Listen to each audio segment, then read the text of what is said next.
सातारा जिल्ह्यातील मांढरदेव गडावर वास करणाऱ्या आणि लाखो भाविकांचे श्रद्धास्थान असलेल्या आई काळूबाईची पौराणिक अवतार कथा।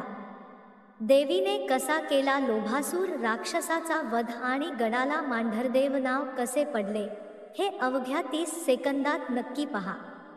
सातारा जिल्ह्यातील वाईजवळ असलेल्या मांढरदेव गडावर वास करते लाखो भाविकांचे श्रद्धास्थान आई काळूबाई। पौराणिक कथेनुसार प्राचीन काळी येथे लोभासूर राक्षसाने धुमाकूळ घातला होता। ऋषीमुनींच्या रक्षणासाठी आदिमायेने कृष्णवर्णीय अत्यंत उग्र आणि शक्तिशाली रूप धारण केले। देवीने लोभासुराचा वध केला आणि भक्तांचे काळ म्हणजेच संकट हरण केले, म्हणून ती झाली काळूबाई। मांडव्य ऋषींच्या तपश्चर्येमुळे या गडाला मांढरदेव नाव पडले। दुष्टांचा संहार करणारी ही जागृत माऊली आजही भक्तांच्या हाकेला धावून जाते।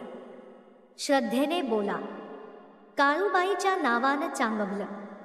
संपूर्ण कथा ऐकण्यासाठी खालील लिंकवर क्लिक करा।